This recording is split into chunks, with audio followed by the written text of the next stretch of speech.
Welcome everyone to our BJJ podcast series. I'm Andrew Duckworth and a warm welcome back to you all from your team here at the Bone and Joint Journal. As always, we'd like to thank you all for your continued comments and support, as well as a big gratitude to our many authors and colleagues who take part in the series that highlights just some of the great work published by our authors each month. So today for our podcast, I have the pleasure of being joined by three authors from an editorial paper published in the March edition of the BJJ, highlighting a range of foot and ankle papers we published in the journal that month.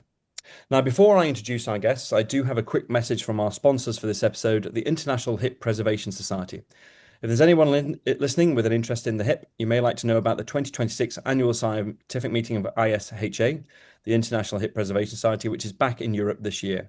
The meeting will be held in Bruges, Belgium on 8th to the 10th of October, and there'll also be a range of pre-conference activities on offer on the 7th of October, including a Basics in Hip and Arthroscopy program aimed at early career professionals. Registration is open now, and you can register via the ISHA website at ishassoc.net. So back to today, firstly, I have the pleasure of being joined by our specialty editor for foot and ankle and defense professor of trauma orthopedics, Arul Ramasamy. Arul, great to have you with us. Thanks, Doug. Good to be here. Thanks for the invitation. Secondly, joining Arul is Mr. Daniel Marsland, who is a consultant orthopedic surgeon in Hampshire and co-editor who led the development of this foot and ankle series. Dan, great to have you with us. Yeah, thank you, Andrew. Thanks for the opportunity to talk about foot and ankle surgery. That's great. It's great to have you with us, Dan. So finally, we are delighted to welcome back our awesome editor-in-chief here at the BJJ, Professor Haddad. Prof, great to have you with us. Lux, thank you, and thank you again for doing this. It's great to be here. So, Prof, this editorial is based on a range of papers that we've published in the journal, and this was following a call we made regarding foot and ankle manuscripts. So how did this sort of process come about? This is all part of our central mission. As you know, we are the journal for trauma and orthopedics nationally and internationally, and we wish to cover the whole depth and breadth of trauma and orthopedics for clinically active practicing surgeons, putting the sort of translationally relevant work out there in all specialties. And whilst we see a huge volume of hip and knee work and trauma work at the core of what we publish, because that is mostly what is submitted, there is some really good quality foot and ankle surgery going on worldwide, and there's a great deal to learn from that. And so we wanted to encourage, if you like, the smaller subspecialties to come together to produce material that we can place in one supplement so that we can look at that and really focus down on those areas. At the end of the day, we want to encourage the best researchers in every facet of trauma and orthopedics to engage with the journal, to publish in the BJJ and also in the BJO and BJR, and to regard us as their home from that perspective. So I'm, immensely grateful to Arul, who leads our editorial team for foot and ankle, but also to Dan for engaging with the community and encouraging some very, very good papers that some of which we're going to be discussed today to be in the journal. I think at the end of the day, what we would like to see is the foot and ankle community embracing what our society does, what our journals do, and teaching us, but also learning from other specialties, because I think there's a lot to be learned from cutting across orthopedics and across to other specialties, rather than just looking inwardly down in a subspecialty. No, absolutely, Prof. I totally agree. And just before we move on to speaking to Arul and Dan, sort of obviously these are papers that have gone through the peer review process, haven't they? They've gone through that same sort of bar that we aim for. Absolutely, and we did this. Some of your listeners and so our readers will recall we did something similar with shoulder and elbow last year. So we encourage the submission of these papers. We contact key authors, but ultimately it is the same robust peer review process that Arul and Dan and others lead for us. And just to put it in perspective for our listeners, we process well over 2,500 papers a year. We are front rejecting probably about 50% now. We're not far off 50%. The numbers creeping up. And then when a foot and ankle paper comes in, I will look at it. If it passes muster, it will go through to Arul, who will then help us find the reviewers and then feedback. And I apologize to Arul and Dan. They'll occasionally get some noise on social media from pseudo academics who hold perspectives that are inflexible and that frankly will never fix. But actually, at the end of the day, they do a phenomenal job of managing that process and then giving us back the good papers to make the final decision on. But you can rest assured, if a paper's in the journal, it's been through a very robust process. Oh, absolutely, Prof. I couldn't agree more. And Arul, if that sort of nicely moves me to yourself, building on what Prof has just said there, what are your own experiences of this, as a specialty editor for foot and ankle? Yeah, Doc, so I think it's been really encouraging to see the breadth of the submissions we are now seeing in foot and ankle surgery. I think historically, foot and ankle can sometimes feel a bit fragmented as a research field. People do a bit of trauma, a bit of diabetes, a bit of arthroplasty, and often they're sent to different journals, and it's really different, and they all sit in separate silos. But the truth is that our specialty has also moved on. Yeah. The papers we received and selected reflect that change in our clinics.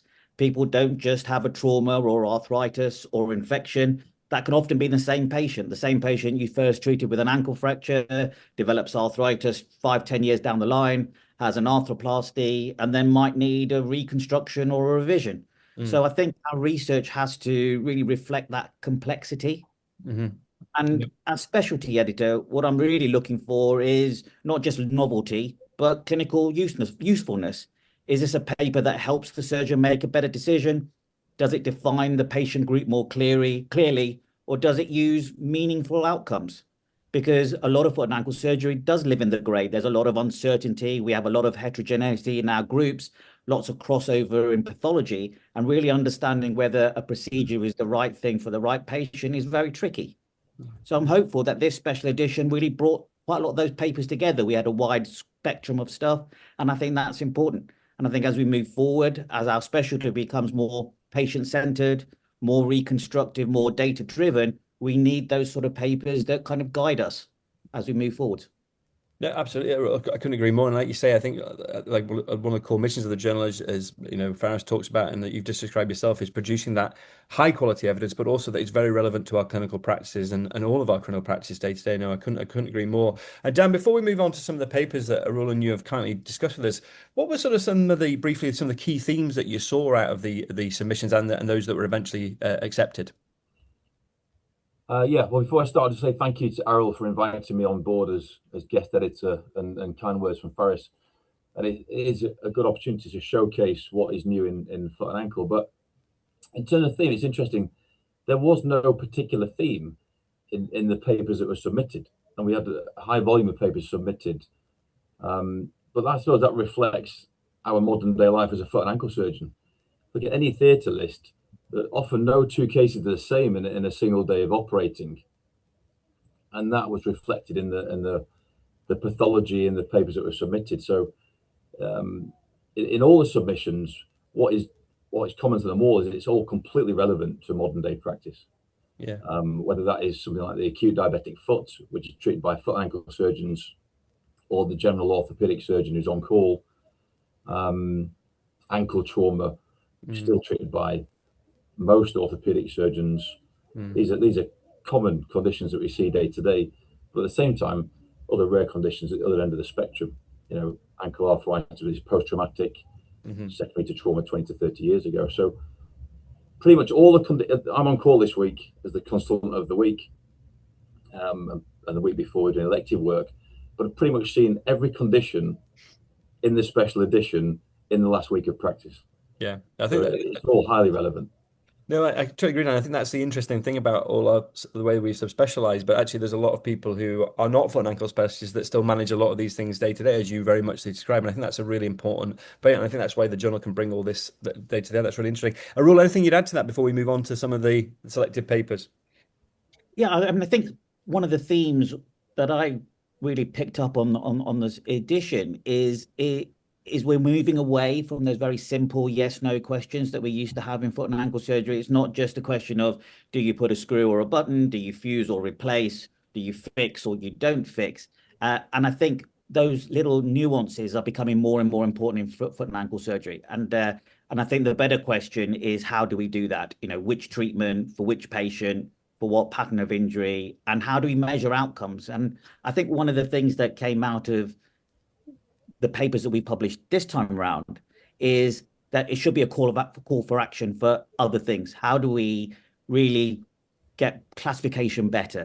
How do we get better problems? How do we capture registry data? And really, a lot of these studies are collaborative studies, and maybe with that sort of heterogeneity that we're seeing in our patient population, multi-center studies have to be both collaborative but also pragmatic enough to reflect what we see in day-to-day practice. So I think this has been a really useful way of combining lots of different facets of our specialty into one edition. Rory, I completely agree with you, and I think a lot of this is not only good quality evidence, but it's also just a lot of it is evolving the debate and also evolving what we're going to do. And I think that's a really positive thing about a lot of these studies that we're going to talk about. And that sort of nicely moves us on, Dan. I'm going to come back to yourself. We're just going to focus on a few papers that you've selected. I mean, they're all great papers, but just something to sort of highlight. Firstly, the first paper you chose, Dan, was from the team in Bournemouth, and that looks at the management of the failing ankle arthroplasty, which is quite topical at the moment. Yeah, definitely. Yeah, this is a well-timed paper because in recent years there's been a huge increase in the number of primary ankle arthroplasties that are being performed in the UK, and that's a reflection of better implant design, but also the way that we put the implants in, because we now have 3D printed custom cutting jigs. It's a much more reproducible operation than it used to be, and the majority of foot and ankle surgeons perform primary arthroplasties. But obviously, naturally, with that, there will be an increase in revision burden. So what's good about this paper is the three senior authors, Heath Taylor from Bournemouth, but Dave Townshend and Ian Sharp also, is that they are high volume surgeons, but also have vast experience in performing revision arthroplasty. And what we challenged them to on this paper was to bring together their expertise to create an algorithm, so a standardized approach to a failing ankle arthroplasty. Obviously, initially, the aim is to rule out infection, but then define whether the implant is stable or not, whether it's an impingement-related problem, is pain due to cyst but with a stable implant, or is the implant unstable? Yeah. And they really bring together all that expertise into one paper. But there are, it could be a big problem in years to come. The next 5 or 10 years, we may see a huge issue with the need to do revision surgery. We know that in the younger age group, so people under 65, the revision rate at 10 years can be in the order of 15 to 20%, much lower in the elderly population. But there is a demand to do these operations in younger people. But now with the advent of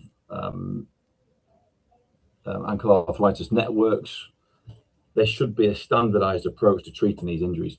And we should decide as a community who should be doing this sort of surgery. It's expensive surgery to do revision arthroplasties, and probably we should consolidate out to, within each region, one particular unit should be doing this operation, which probably will bring the cost down, but also put the expertise in the right hands.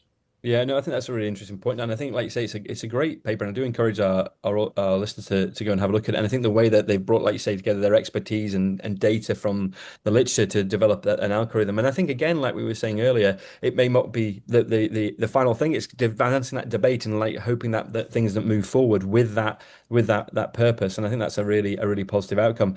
And sort of, Dan, if we move on to the other paper you selected, this was from the team in Munich, Germany, looking at the use of suture button compared with ventral augmentation in unstable syndesmotic injuries. Again, quite a topical area. Yeah, the eternal debate around how best to manage a syndesmosis. Yes, absolutely. Yeah, this is an interesting paper, and again from a high volume centre. So team in Munich, level 1 trauma unit, and it sounds like they've got a brilliant setup. So they obviously treat a high volume of ankle fractures.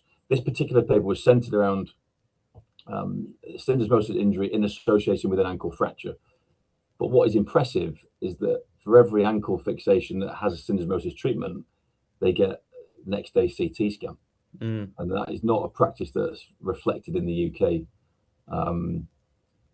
So therefore, this paper does provide very valuable data on what is happening at the level of the syndesmosis, depending on the type of fixation. But as Arul suggested earlier, the debate has moved on from the type of fixation which previously was rigid fixation with a screw.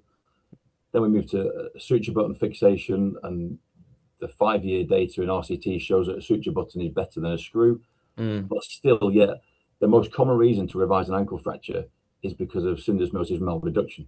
So the argument has now moved on, or the question has moved on to rather than perform transsyndesmotic fixation, which is non-anatomical, should we be performing an anatomical repair of the AITFL with a suture tape? And what this study shows, and the question around that would be, what's the risk of overcompression? What's the risk of malreduction? And with this very accurate way of assessing the syndesmosis through CT post-operatively, what the authors showed is that the rate of malreduction was similar in each group. Yeah. The type of malreduction was slightly different. So with a suture button fixation, a central over compression almost of the in the ones that were malreduced, and with the AITFL reconstruction, that sometimes it could pull the fibula forward slightly in the syndesmosis. Yeah. So it shows that it's reproducible. It's a nice technique, and it may well be relevant to the ligamentous injuries, the sports injuries we often see in athletes where there's no fracture. The question is, should we be doing suture button fixation or augmentation of the AITFL? And I think this sort of paper goes some way to start that conversation in the sports injury. So this will need to be repeated across a wider range of pathology, but it's certainly a strong start in that respect.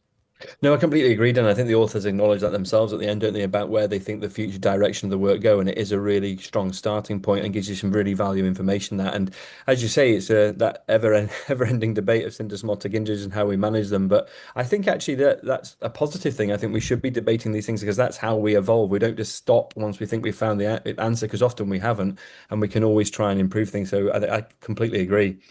Right, so Arul, if maybe I could come to yourself next, just to talk about the two papers you chose. The first was the multi-center study, reporting on the classification of total talus replacements, and I thought this was quite interesting. Yeah, a great paper, and I think mainly because it's topical, because that total talus replacement really sits on that boundary between real new innovation and developing that evidence base, which is still quite weak. And patients really had very few options previously. If you didn't have the total talus replacement, you're really looking at a TTC fusion or a talectomy, or really in really extreme cases, you're having that limb salvage discussion. So they are patients that don't have great surgical options, and so the total talus replacement might be a good option for them. And what we saw was a UK study, multi-center, where they'd done 27 total talus replacements, and the results are pretty promising. Short follow-up, only 22 months, but the MOX-FQ improved, VAS improved, Tegner's activity scores all improved. So from a very poor baseline, they seem to get some pretty good pain relief and function. Yeah, no, absolutely. And I think it's interesting as well. It's great to highlight that sort of multi-center work as well, isn't it? Absolutely, because we're not going to see huge numbers of these. What was interesting was that they found that the trauma group didn't do as well as the elective group, which is interesting to see. And there is a significant complication rate, 3 revisions, 1 amputation. So there is a revision rate associated with this, and we still don't know what the long-term outcomes or what's going to happen in terms of subsidence or joint wear or infection might be. But I think the really important part of this is that it wasn't just a total talus replacement. It's a combination of total talus with total ankle, total talus with fusions. So you've got this huge group of patients or huge indications or changes in the procedure. And I think that's important moving forwards as this becomes more mainstream, is that we need to have a good classification system, because otherwise the papers that get published will say we've done 50 or 100 of these, and then you realize that when you did the subgroup analysis that there's a whole load of indications, a whole load of different procedures. So if we're not classifying them early and providing that framework, then I think it's almost impossible to compare that data. And what we then do is lose a generation of patients, or we'll go, either it doesn't work or we think it works. And then we go, actually, there's this particular group of patients that we should be worried about, that we should focus on. So I think that's a super important part. And again, it goes back to what we wrote in the editorial, is that we need to classify these things better. We need to look at registry surveillance. I know there's issues with registry data, but we need to have some kind of format where these implants are put in, categorized properly, reported properly, and then followed up in the long term. And I think what this paper really shows to us is that we need to set those foundations early to make sure that we don't miss something 5-10 years down the line. No, I totally agree, Arul. I think that's a really but that was one of my big take-home messages of this is that people are going to start to do more and more of this, aren't they? Or they're going to try it in their practice, and there has to be a really clear framework about what we collect and how we collect it. Absolutely. And Yeah. I totally agree. I mean, I think total Taylor's replacement is really moving that Taylor collapse problem from an unsolvable problem that it was before into Mm, a reconstructive problem. But we mm. don't know what that long-term cost is. But I think it's an exciting area for us to explore. And that's why we need to make sure that we get those bases in terms of classification and result reporting done properly at the beginning rather than wait. Yeah, absolutely, absolutely. And rule out, we'll move on to the last paper, and again, a controversial topic, posterior malleolar fractures. And this was from our team here in Edinburgh, reporting on the long-term outcome of patients with unstable ankle fractures with and without a posterior malleolar fracture. Yeah, Dux, it's not like you to cause trouble, but I think it's a really, really interesting and I agree, a slightly provocative paper because it really challenges some of that foot and ankle trauma dogma that's beginning to sort of fit into our practice. 20 years ago, no one would touch a posterior malleolus. You'd go to a trauma meeting and it's always fix the inside, fix the outside. And if it looks a bit dodgy on the back, maybe think about throwing a screw from front to back, but no one went round the back. And it was, you'd have to convince someone that you'd actually want to approach the ankle from a posterior approach. 20 years on in the trauma meeting, you almost have to convince people not to go round the back. You have to have a really clear reason why you don't want someone to go round the back. And so that pendulum has swung. Whether we've swung it too far to the other side, I don't know. But I think it's important for at least us to start questioning that. And I think that's where this paper really comes in. And I think that's where it's useful. It does show that, you don't have to CT every single patient. Maybe there is a group of patients. And I totally agree, Lyndon Mason's paper and all that work on the posterior malleolus has been really useful to understand which morphology may be important. Syndesmotic stability is important in terms of reducing that risk of post-traumatic arthritis, I think, in the future. But we need to know which patient, which morphology, and what the right indications are. And we probably haven't quite found that balance yet. Mm. But I think some of the reassuring things is that we've always been worried that if we don't get it right, that you get this high risk of post-traumatic arthritis, which then becomes symptomatic and then requires further hindfoot surgery, which is, not great. But what your paper has showed is actually, although the radiographic post-traumatic arthritis rates were higher in the posterior malleolar group, it didn't mean that they had worse OMAS scores, and it didn't mean that they had higher rates of fusion or arthroplasty. Yeah. So I think that's really useful to temper the argument and really provide a counterpoint to this kind of need to fix every posterior malleolus fracture that comes into the trauma room. So I think it's a really interesting paper, and I think it helps balance that debate because I think we're at risk of maybe swinging that pendulum too far to one side, and it's not without risk going around the back.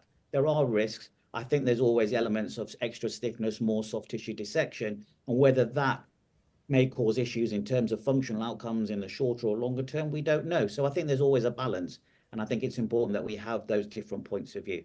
No, Arul, I think you've summed up perfectly about certainly how I feel about it. And I know my co-authors, I should highlight my colleague Nick Hines, this was part of his higher degree, who did a huge amount of work in this area. And I think that's really where we feel we're at. I'm not saying that we have, or we're not saying we have the answer, and I don't think we do have the answer. And I think like a lot of Lyndon's work has really highlighted the posterior mal and brought it into the forefront and made us all look and think about it. And I think that's a really positive thing personally, and actually evolving that discussion about it. But I think that's right, is we have to always reflect on what we're doing and trying to find the best, really ultimately just the best for our patients, isn't it? And I think that's a really positive thing. And I think evolving the debate and the discussion together is a very, very good thing, and ultimately, like I say, is the best for our patients. No, so thank you for highlighting that.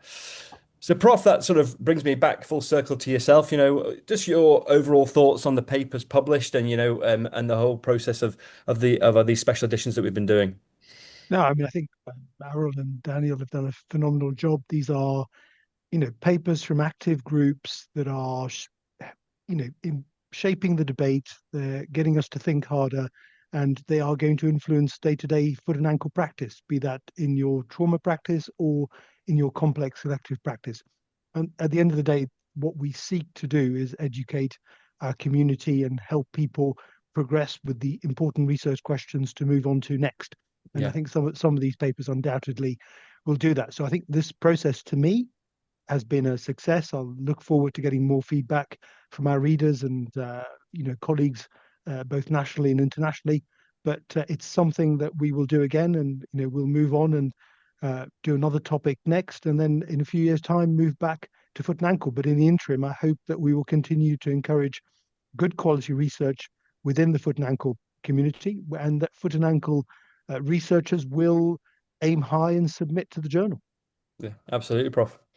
Well, guys, thank you so much for joining us. That was really good to have you all with us, and a big thank you to you and all of the authors for the efforts that have gone into producing this great set of papers for the journal and our readership. And to our listeners, we do hope you've enjoyed joining us, and we do encourage you all to share your thoughts and comments on the various platforms. Feel free to post about anything we have discussed here today.